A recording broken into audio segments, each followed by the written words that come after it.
Have you told yourself, I need something good to happen in my life? Maybe you've been telling yourself that for a while, that you're just looking for something to change in your life that will somehow magically fix you, fix where you're at, and help you be happy. I got to tell you, I've been there, and that is such a frustrating place to be.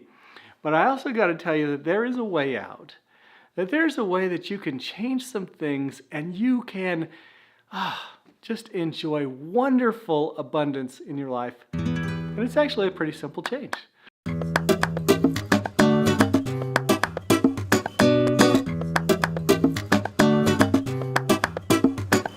Hey, welcome to Tactical Beliefs and Core Stories. Today we are talking about, when you get stuck in kind of those repeated fail patterns where you're spiraling down, all this bad stuff is happening to you, something's got to change or the wheels are going to fall off. Life is getting hard, life is getting dark, your hand is out of the water, it's like you're drinking in, you're drowning, you don't know what to do, you're angry, you're frustrated. And I got to tell you, I've been there. I have been there so many times. Doubt and discouragement, and I wouldn't say depression, but I would say discouragement, disillusionment, despair have been things that I have wrestled with in my life. And I'm so happy to be able to share some things with you that hopefully will help you focus on what's going right in your life so that you can get out of this invisible turnstile, this merry-go-round that just is keeping you stuck where you're at right now. Well, let me tell you just a quick story. So I did a film on a woman named Meg Johnson. You can find this story on this channel. It's called Falling Up. Her story is absolutely amazing. A lot of times we get caught in this idea of comparison. Well, I want you to kind of compare your life with hers. So here's her story. When she was she was 22. When she was 22, she was out jumping around in Red Rock country. Just having a great time, enjoying being out in the fresh air and the beauty out there. And as she's jumping from boulder to boulder, she miscalculated where that next boulder was. And the next boulder was actually across the valley. And she ended up jumping off of this 40-foot cliff. She landed at the bottom, broke her neck, became paralyzed. And the story, the film in there, will show about her change, her discovery of who she is and what she was about, and her finding purpose and passion and happiness in life. It's a beautiful film. I won't share any more because I don't want to destroy the ending for you. But I do want to share one thing that happened to her while she was at the hospital. This is not something that is covered in the film, but it's something that she talked to me about. And while she was there, she was, of course, she's completely paralyzed. She can't move her arms. And she's looking around the room and she's crying because she's so discouraged about all these things that have happened to her. And she realized that she needed to change. She needed to change her focus, not to be on her, but to be on something good. And she looked around the room trying to think what could be good that I could focus on. And she saw some flowers.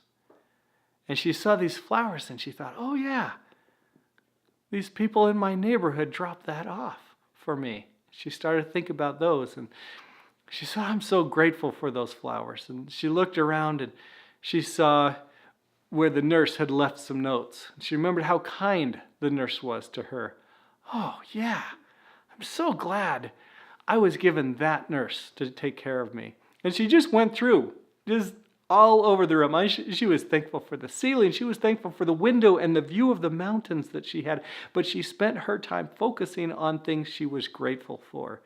And it started to change something in her life. She started to recognize that she had more control over her life than she thought possible. And this experience that she had, it didn't define her, it didn't destroy her, it didn't make her who she was, but it gave her an opportunity to then choose. So anyway, check out that film. It's called Falling Up. I hope that you find great joy in it.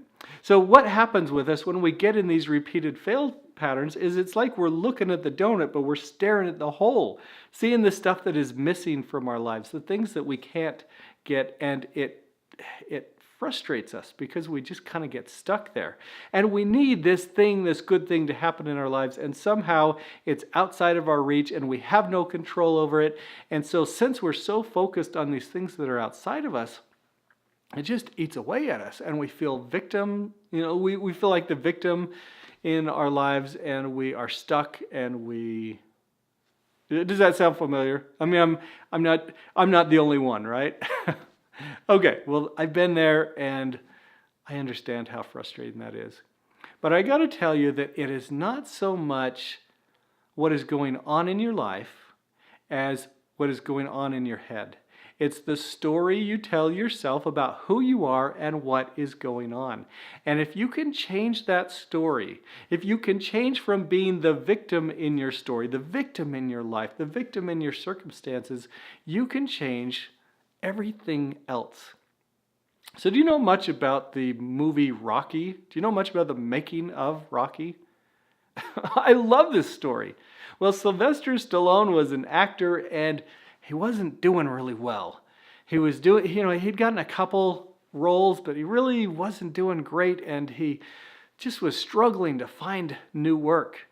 Well, one time he was living out in LA, and he went to a Muhammad Ali fight. And I can't remember who he was fighting, but whoever he was fighting was definitely the underdog. And Muhammad Ali was just pounding him, and the guy was bleeding. And yet he stood there and he took it. And he even knocked the champ down. But he stood there and he went the rounds with him. And Sylvester said, if that isn't a metaphor for life, I don't know what is. So for the next 3 days, he wrote the script to it. Scripted it all out. 90 pages, not a full, that's only about a third of what you normally put into a movie. But he scripted it out, and it had meat to it. It had passion, and he liked it. Well, he went to an audition, and partway through the audition, he realized, I'm not the right one for the job. But he started talking to the producers and told them about this script that he had written. And they were kind of interested. So he sent them the script, and then they became really interested. But they weren't interested in him. They wanted a real actor. They wanted somebody that it was a known quantity, that they could trust, that they knew would be fantastic in this role. And so they offered Sylvester Stallone $360,000 to give them his script and to agree to not star in it. And Sylvester didn't know what to do. He had been so poor, so broke, he had to sell his dog. He had been living in poverty, and he felt bad that his dog had to live the same way. So he sold his dog. He had $136 in the bank. That was it. He didn't have a car. He had nothing. And Sylvester thought about this. He thought about the excitement that he had. He thought about how he could see himself in the script. He thought about the metaphor for life of getting pounded and pounded and pounded, and yet getting up and taking it and going the distance. And he thought, this is my story. If I sell this and it becomes successful, and I go and I watch that and I see somebody else in my story, I'm going to jump off a building, because I know I can't live having somebody else live my life, my dream. I just believe in this too much. Well, he told that to the producers, and they relented. They actually gave him $1 million, not him, but the production. They gave the production $1 million to get funded. Now, $1 million back in the 1970s was not very much for a film, even back then. And most of the takes were one takes. They didn't have options to do. Anyway, they made it very, very cheaply, but did a fantastic job. It ended up getting nominated for 9 Oscars. It won 3 of them. It made over $200 million in the box office, and the franchise has made over $1.2 billion. And you know how it's built Sylvester Stallone's career. But what would have happened if he had looked at his current circumstances and said, this is who I am, $360,000, that's a lot of money. That's what I'm worth. I'm willing to sell my dream. I'm willing to give up what is deep inside of me to get out of my current situation. But he didn't do that because he believed in his project, he believed in himself, and he believed in it enough to take those few steps. So who are you in your story? What is going on in your life right now? Are you the victim, or are you this hero that's going to rise out of the ashes? Do you have something inside of you that is just bound for greatness? And do you feel that to your core? Okay, here's what I want you to do today. I want you to look at yourself, at your current situation. You're saying right now, I need something good to happen in my life. I want you to start focusing on what actually is already happening. And to do this, I want you to tell your story by journaling it. And I want you to tell your story as if, not from your own head, but as if you were from an observer point of view. You know, you're watching you, and you're watching the situation that you're wrestling in. You know, kind of like how we talked about Sylvester Stallone and where he was at, and he sold his dog, and he has $136 in the bank, and yet he wouldn't give up. I want you to write the story of you from that perspective, whatever you're wrestling with, whatever challenges you've gone through. And then I want you to take that a little step further, because you're seeing yourself right now. I want you to write what's going to happen to you. What are you going to do with your challenges? What's going to happen next? And what does the future hold for you? It's kind of a fun exercise. Again, this show is called Tactical Beliefs and Core Stories. It's the stories we tell about ourselves, about our identity, about who we believe we are and what we're about, that really define us. And if we are intentional and deliberate about our beliefs, and I think that they are tactical beliefs that we actually take on to create these kinds of lives. This is how we get out of the muck that we're in and get into a life of abundance and happiness. So check that out. Do that today, and join me for another episode. What can you add? Now, are you ready to join the conversation? Are you willing to add your voice, your thoughts, your ideas, your impressions? If so, add them in the comment section below. We need your voice. Now, if you have been inspired to take action, don't let an impression slip by. Train yourself to listen to and follow your inner voice. Of course, the best place to take action is at scottwilhite.com, because if you join me for a free web class, you will receive a copy of my Purpose Planner, the tool you've been missing that will help you uncover your purpose.